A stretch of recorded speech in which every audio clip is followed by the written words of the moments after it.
Congratulations on the film. Thank you very much.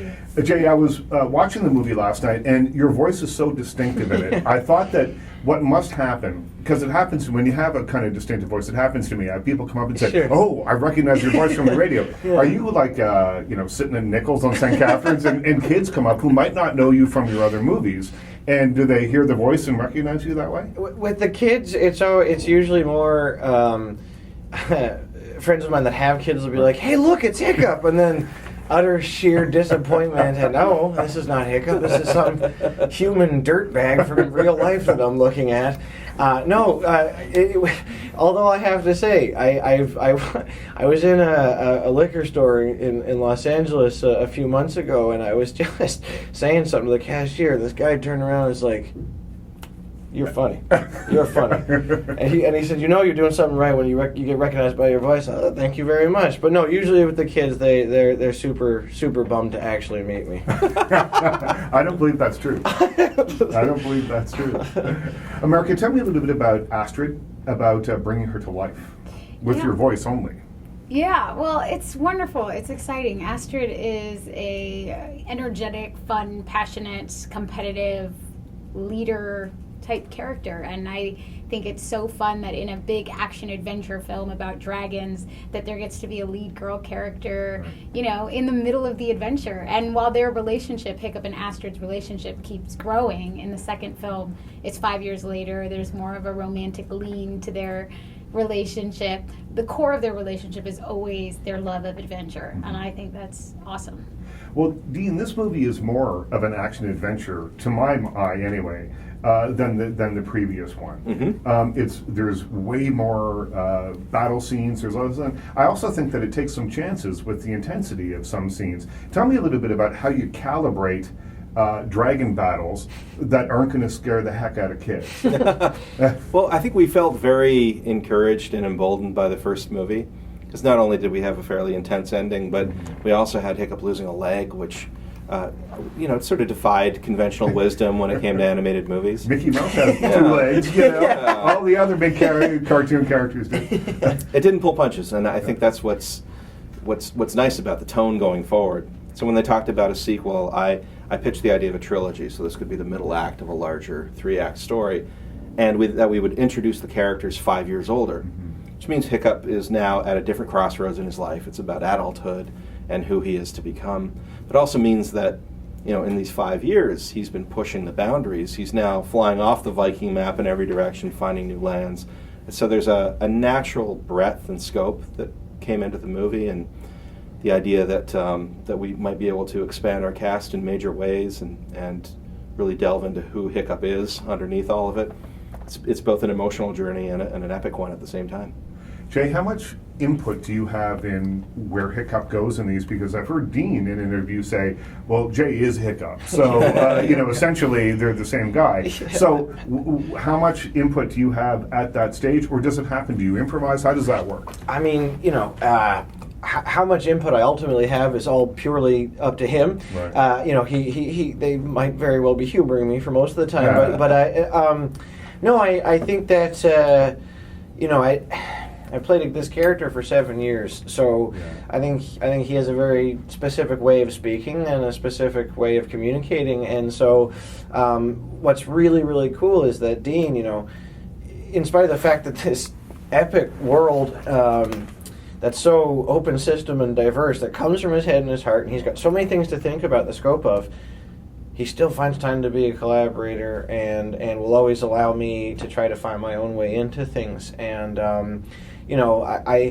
I'd like to think that the character is sort of we can equally take ownership over him. Well, I was wondering if the word bub, which has slipped into the new movie quite a bit, is a Canadianism. I just got back from Halifax, which and on the south shore of Nova Scotia, there's a town they call Bubtown, because everyone says, "Hey, Bub, what's going on?" The thing is, Bub is and I noticed it all the way through the movie. Right? That's Wolverine as well. Yeah, Bub or Bud. Yeah, no, that's clearly me. That is clearly me. I remember the first time we did it in the first one, and it just kind of stuck, and it became his thing. and like, because me, I call everyone Bud in real life, Yeah. and like half the work is for me to not call every character in this movie Bud. It's kind of specific to Toothless now, but yeah, no, I sort of I stealth in some hoser wherever I can. I enjoyed hearing it. It made my ears happy. Good, to hear good, that. good. 3 movies, at least a trilogy, probably more. Now there's some word that there's going to be a 4th one. That was Have crazy. That I was heard news that to all of again, us. right? That got dropped in the middle of a press conference. We have to have a conversation about Yeah. I mean, we're all game, I suspect, but yeah.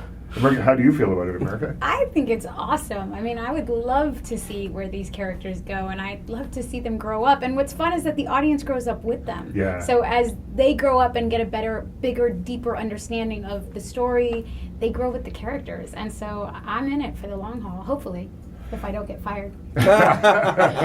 So, will she be fired? No.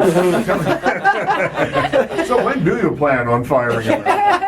Now, tell me a little bit about how you feel about this. We asked you a little bit earlier about calibrating the story. I think that kids can handle a lot more dark stuff than people generally suggest that they can. And so when you're designing the dragons, when you're coming up with all that stuff, there are some that are scary. The alpha dragons are Horrifying. Horrifying. They really are. There's like something out of Lovecraft. or something. Totally Lovecraft. But then there are the cute ones. I guess is that the balance? You know, Yeah, I think- add a little sugar with the Tabasco sauce. I think we go in with the reassurance that at their core nature, all dragons are good. Right. Hiccup taught us that in the first movie. So it's just about designing with whimsy and trying to come up with a really diverse range of dragons. But I'm with you. I believe that kids have a huge capacity for the the bittersweet and the emotional moments and the darker moments as much as they do the fun ones.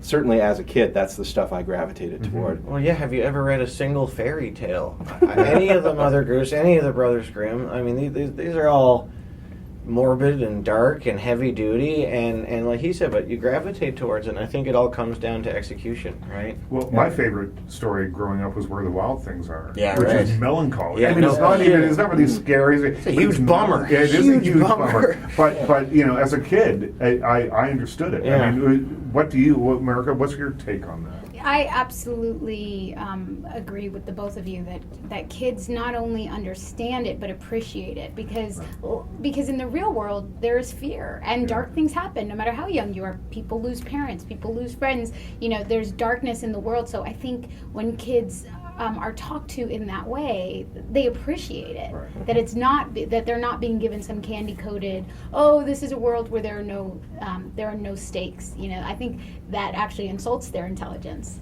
Particularly if you pull them back out into the light. Right. And that's the whole sort of inspiring quality of these stories is that, we will take you to an emotional place and maybe draw some tears out of you, but we want you to be cheering by the end of it.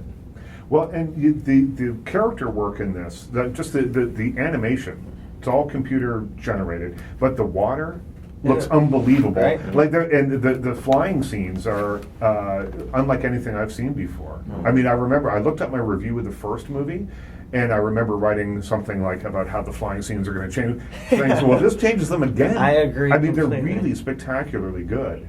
Yeah, we were actually the first movie to take advantage of a 5-year development Right. in a whole bunch of new software tools we call Apollo. It affected everything from the way the animators work to the way the lighters work. And it just allowed us to put so much more on screen and with so much more credibility. So the characters themselves have a lot of stuff going on under the skin. Everything looks so much richer, and we can have so much more scope in terms of like how many characters are on screen. And it's all very intuitive and pretty amazing. We're out of time, but I just want to know, will the next one be 5 years after this one? Well, I think do the we next know one yet? picks up shortly after this Yeah. one. So it's there's a lingering thread out there, and we have yet to reveal what kind of impact that's going to have on Hiccup and the people of Burke.